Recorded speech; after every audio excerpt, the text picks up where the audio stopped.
इधर देखो, क्या नाम है? मंटू कुमार यादव। पिताजी का क्या नाम है? नरेंद्र यादव। गांव का क्या नाम पड़ेगा? भगवानपुर। भगवानपुर। वार्ड नंबर कितना है? 2। 2। थाना कौन पड़ेगा? थाना जादवपुर। जादवपुर। जिला गोपालगंज जिला पड़ेगा। गोपालगंज। तुम क्या करते हो? अरे क्या कर रहा था अभी? दारू लेके जा? दारू लगा रहे थे। कहाँ दारू रख ले हैं? इसमें टंकी में? इधर। अपराधियों के लिए यही संदेश है कि अपराधी जिस भाषा में समझते हो उनको उसी भाषा में समझाया जा रहा है और पुलिस पूरी तरीके से मुस्तैद और तैनात है। कहीं पर कोई कोताही नहीं बरती जाएगी।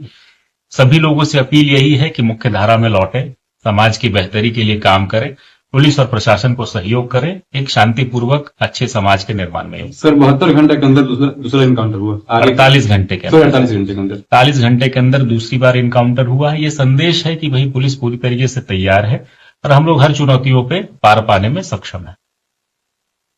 नमस्कार।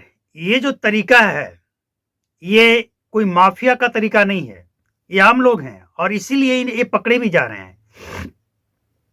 अभी आपने जो तस्वीर देखा, एक शादी समारोह में पीकर नाली में गिर जाता है और शादी समारोह में जो डिमांड है ना, उसी की पूर्ति के लिए ये सब किया जा रहा है। शरीर में टेप लगाकर शराब की डिलीवरी बिहार में हो रही है।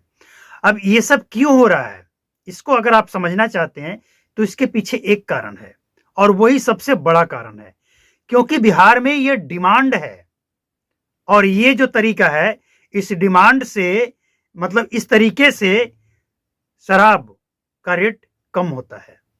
मतलब एक व्यक्ति चलता है उत्तर प्रदेश से, अपने शरीर में टेप लगाकर शराब बांध लिया। इसके पीछे कोई माफिया नहीं है, कोई पुलिस का संरक्षण नहीं। अगर होता तो ये पकड़ा नहीं जाता। और ये वहां से चलता है सिर्फ इसलिए, ट्रेन के रास्ते या फिर जो सवारी गाड़ी होता है उस सवारी गाड़ी से, और सिर्फ इसलिए कि ये कोई ज्यादा बड़ा नहीं है, ज्यादा से ज्यादा 1000-2000 का ही माल होगा, ये शराब होगा ये। तो अपने परिवार का आमदनी बढ़ाएं, थोड़ा जो मुश्किल दौर से गुजर रहे हैं उसको आसान करें। हालांकि ये गलत, हम इसके बारे में हम कोई बचाव नहीं कर रहे हैं। गलत है सो गलत है, लेकिन इन लोगों को पकड़ा जा रहा है, जेल भेजा जा रहा है और पीने वाले को भी जेल भेजा जा रहा है। तो सवाल ये उठता है कि आप इन लोगों को पकड़कर अगर समझते हैं कि बिहार में शराब बंदी पे सफलता पा लेंगे तो 10 सालों में अब तक आप सफलता पा लिए होते, और 10 सालों से आप यही कर रहे हैं। 1-2 लीटर बेचने वाले को पकड़ लिए, जेल भेज दिए, पीने वालों को पकड़ लिए, जेल भेज दिया। और इसके बाद अगर आप समझते हैं कि ऐसे करने से बिहार में शराबबंदी सफल हो जाएगा तो 10 साल तो देख लिए, अभी तक तो सफलता नहीं मिली है। और यही कार्रवाई अगर चलती रही, सिलसिले यही चलता रहा, तो हमें नहीं लगता है कि बिहार में शराबबंदी कभी सफल होगा। लेकिन इसका मतलब ये नहीं कि ऐसे लोगों को नहीं पकड़िए, पकड़िए, लेकिन उन लोगों को पकड़िए ना जो पुलिस को ठेंगा दिखाता है, पुलिस के ऊपर हमला कर देता है, पुलिस को घायल कर देता है, उसको कब पकड़िएगा? उन लोगों को पकड़कर जेल भेजिएगा ना, ये लोग अपने आप विलुप्त हो जाएंगे, गायब, दिखाई नहीं देंगे ये। और पीने वाले को जब पकड़ते हैं, ये बात हम बार बार रिपीट करते हैं कि पीने वाले को जब आप पकड़ते हैं ना, तो पीने वाले को पकड़ने से शराबबंदी खत्म, शराबबंदी सफल कुछ नहीं होगा।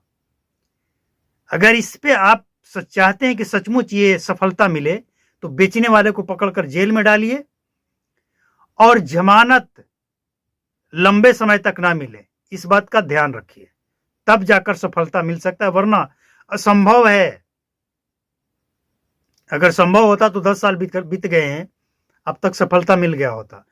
तो शादी समारोह में डिलीवरी देने का ये तरीका है, और ये तरीका सिर्फ और सिर्फ सर्दियों में ही चलता है, गर्मियों में ये तरीका नहीं चलता है, सर्दियों में चलता है। ये जैकेट पहन लिए, शाल ओढ़ लिए और अंदर शराब टेप से लपेट लिए। तो बिहार सरकार सम्राट चौधरी प्रशासन विभाग देख रहे हैं इस समय, उनसे मेरा गुजारिश है, रिक्वेस्ट है कि ऐसे लोगों को पकड़िए, लेकिन उन लोगों को भी पकड़िए। ऐसे लोग किसको देते हैं शराब? गरीब लोगों को। पैसे वाले लोग ऐसे लोगों से शराब थोड़ी खरीदते हैं। पैसे वाले लोग वो बड़े बड़े जो तस्कर हैं ना, उनके डिलीवरी बॉय डिलीवरी करते हैं, फोन करते हैं वो, और वो पकड़े नहीं जाते हैं। कभी नहीं, ऐसा कभी देखने को मिला ही नहीं कि डिलीवरी बॉय, वो डिलीवरी बॉय जो बड़े बड़े अधिकारियों को, बड़े बड़े पैसे वालों को शराब डिलीवरी कर रहा हो और वो पकड़ा गया हो। कभी नहीं पकड़ा जाता है, वो कभी नहीं जेल जाता है। हमेशा जेल ऐसे लोग ही जाते हैं। और इस समय झारखंड में शराब उत्पादन का एकदम से बढ़ गया है। शराब उत्पादन बढ़ गया देसी। इसके पीछे कारण है लगन, और लगन में डिमांड, और डिमांड की आपूर्ति। आप जाकर देखिए, जितना भी झारखंड से लगने वाला इलाका है, खासकर पहाड़ी इलाका और गया, औरंगाबाद, ये वो तमाम इलाका, डाल्टेनगंज, चतरा, ये सब जो इलाका है ना, रात में, शाम के बाद, सुबह में धड़ल्ले से मोटरसाइकिल से शराब की तस्करी हो रही है। कोई लगाम नहीं है, और लगाम होगी भी नहीं। इसके पीछे कारण है, लगाम नहीं होने के पीछे कारण है ये जो डेली पैसेंजर है ना, मतलब डेली जो शराब पास करने वाले लोग हैं ना, इन लोगों से कमीशन बंधा हुआ है। इसलिए अगर ये देख भी रहे हैं कि कोई बाइक से शराब लेकर जा रहा है, एक आंख बंद, एक आंख से देखेंगे कौन जा रहा है, कमीशन दिया या नहीं दिया है। तो ऐसे लोगों पे कार्रवाई कीजिए, और ऐसे लोगों को पकड़कर आप क्या हासिल कर लेंगे? कुछ नहीं होने वाला है। ऐसे लोगों को पकड़कर जेल भरने से अगर बिहार में शराबबंदी पे सफलता मिलना होता तो अब तक मिल गया होता, लेकिन अब तक नहीं मिला, तो आगे भी नहीं मिलेगा। और पुलिस वाले जो बिहार और झारखंड के बॉर्डर पे जो तैनात हैं, उन लोगों के संपत्ति जरा एक बार चेक कर लीजिएगा कि बिहार में शराबबंदी से पहले वो कहां कहां ड्यूटी किए, तब उनकी कितने साल में कितनी संपत्ति थी, और शराबबंदी के बाद से कितने साल में उनकी कई गुना संपत्ति बढ़ गई है। ये सबसे ज्यादा जरूरी है। बिहार में अगर शराबबंदी पे सबसे ज्यादा काम करने की जरूरत है ना, तो वो जरूरत है तमाम पुलिस वाले की संपत्ति की जांच करने की, कि आखिर अचानक से वृद्धि कैसे हुई है। मतलब शराब बेचने वाले जो लोग हैं ना, वो समझ लीजिए कि जर्सी गाय है पुलिस वाले के लिए। जब चाहो, जितना चाहो निकाल लो। तो ये जो चल रहा है ना स्कैम, इस पे लगाम लगाने की जरूरत है। बाकी ये बेचारे, इन लोगों को आप पकड़कर जेल भर कर, अगर शराबबंदी पे लगाम लगाना होता, आप लगा पाते तो 10 साल में लगा लेते। लेकिन हर साल देखने को मिलता है कि आंकड़ा बढ़ता जा रहा है, बढ़ता जा रहा है। और सबसे बड़ी बात, बिहार में इस समय जो लगन चल रहा है ना, और लगन के साथ साथ जो नया साल आने वाला है तो नया साल और लगन, ये दोनों में ये लोग क्या सोच रहे हैं कि इन दोनों में अगर बच गए, जेल चल गए तो चली गए, लेकिन अगर बच गए तो लाखपति तो बन ही जाएंगे। इसी उम्मीद से ये लोग ये काम कर रहे हैं। हालांकि गलत है तो गलत है, आप पकड़िए, लेकिन कानून सबके लिए बराबर तो हो, कार्रवाई सबके ऊपर बराबर हो।